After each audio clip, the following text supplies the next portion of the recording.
Medyo dugay na gyud kong nag-crave aning pagkauna mga paps. Kayo ano pa man ang inuhulat natin, tara natin kibkibi na ito.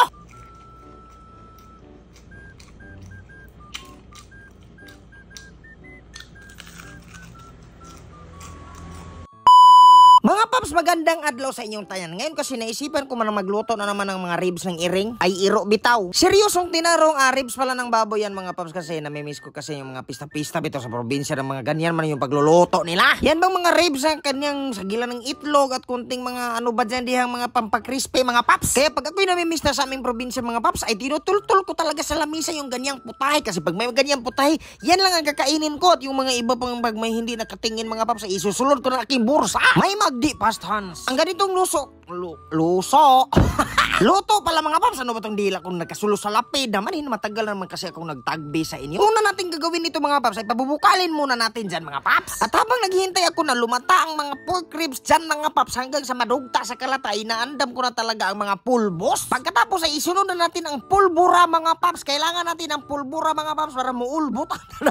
Joke lang mga paps. Paminta yan mga paps. Tapos may kunting mga asin at mga garlic powder mga paps. Ganyan lang yan mga paps para pampalami mga paps. O tignan nyo. Mukhang masarap na. Pwede na sinhukon. Itlog sa pugo. Ibuwak sa mong ulo. Hala. Bawal na ba ng pugo? Ibang pugo man yung pinasabot mo, birds. Mga paps, lahi po binuang seryosong usapan talaga mga paps. Itong lutong to ay simple lang pero napakasarap mga paps. Ang nakanindot mong guna ni mga paps ay hindi ito nakakabidle. Hindi tulad ng humba na murag manggimok imo ang tingkoy. Hindi tulad ng ibang putahing mga litso na pag umabot sa iyong tutulan ay para kang atakihon ritso. Ngayon mga paps ay isasagol muna natin itong mga breeding mix natin dyan mga paps. Yung mga itlog, lahat ng yun i-mix susmekels natin. Hindi man ito sobrang nakapali lisod itong gamiin mga paps. Ay raman ito, magpabukal ka lang. Tapos ganyan, mga mix-mix lang ng mga breading mix, ganyan mga paps. Tapos ako talaga mga paps, pag naanan ko sa pagluto, simutan ko lang pag okay na. Pagkatapos ay kumihat, Pero sobrang tagal pa man talaga malata ng aking baboy mga paps. Duda ko, murag butakal man tong baboy yata. Yan ang aking duda talaga mga paps. Kaya nagtambay muna ako habang naghihintay, kumakain ako ng limonsito. Naglilibog kasi talaga ako kung ano ang talagang Tagalog ng orange. Basog pula na board. Kailangan ka na kasi natin yung mag-vitamin C mga paps. Kayo na mga umaulan-maulan. Kaya yung mga prutas sa mga mayayaman sa mga vitamin C, yan ang ating subarin hanggang sa hindi na tayo madudutlan ng mga sipon at ubo-ubo at uban pa dihang mga kuan dihang mga paps, mga laway-laway ba diha? Rabies, tetanos ba dihang mga modulot ni mo dihang mga paps, kung sa ba dihang mga sakramento. Pero laging pasalamat ko din mga paps kay purya buyag lang, purya gadong og hindi talaga ako sakitin mga paps. Yan lang, smile lang. Ako'y naiinip na sa kahintay mga paps, kaya for the go! Binuang naman ito nagkasina naman tanay kamangyan mga paps. Yan mga paps, ano sa tingin nyo? Sobrang lata na ba yan or kulang pa or mga pangag pataan nagkaon? Pero di na taan na magtagad mga paps, pabukala sa nagamay papi birds. Ang aking mga gulay sa itaas mga paps ay sumisigla na ilang harvest ng aking nakukuha at nagagamit sa pagtula at sa pag-isagisa mga paps. Totoo pala talaga mga paps, ang iniingon nila mga pag may itinanim, may kakawatin.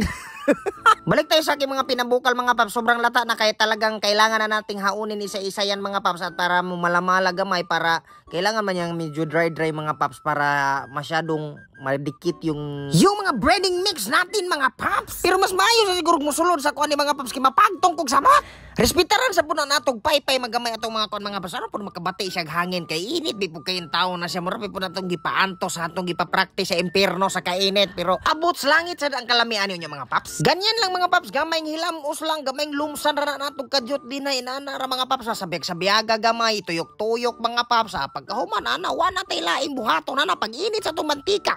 Lunod na na. At pagka-action yan ng kapula mga paps, kay hindi man maayo na imo ng pagungin yung mga breeding mix natin. Kailangan na ibali-bali mo na sige kay pag mainit na yung mantika mga paps, kailangan mo talaga yung bali-balihin mga paps para hindi mapagong ang pika-side. Baka naman anong pika-side yan, ang loose-pad ang pika-side na lagom. Habang nagtatanaw ako nito mga paps, mga nagbali-bali, murag lami, nakayo habang nagpanulon-tulo na talaga ako sa aking laway kasi nanimaho naman ang kanyang kahumot mga paps. Wala, gidulitan pa. Pag nahinayag na talaga pag-init ang ating mantika mga paps, hindi na talaga yan mapupugan. Mabilis na yung makapagluto mga paps. Kaya haunin na natin yan sa pamaimong gihulat. Pasko! Unya, kay marami-rami man ang aking napalit na mga pork ribs mga paps. Kaya may second batch tayo mga paps. Yung mga dagkong mga bukog na yan ang aking pinaulahin. Hindi ko na yan pinutol mga paps para mo to talaga kayo na pork ribs to sa baboy. Kay naabaday ribs o pork ribs nga iring. Habang nag-voice over ako nito mga paps, murang gapanulon-tulon sa dako sa laway sa kalami mga paps. Ang mga ketchup namin mga paps ay galing lang yan sa mga sobra-sobra sa Jollibee. O karon mga paps, mga una ta.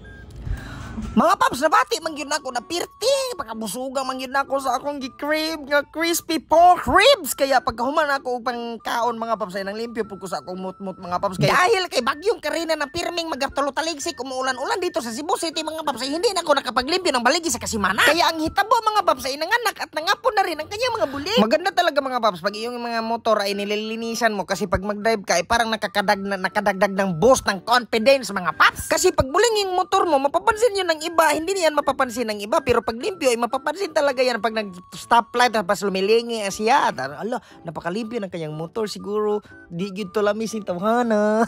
Pumupugi din kasi ang motor pag limpyo mga paps, pero pag hindi limpyo para rin hindi siya maganda ang anda, parang nagkagar-kagar, parang hindi bugnoan yung kanyang tingog. Tignan yung mga paps, pagkatapos kong limpyohan ay puging-pugi na talaga ang aking mot-mot na si El Bugay. Pwede natin makakarga og chicks. Joke, Rabita.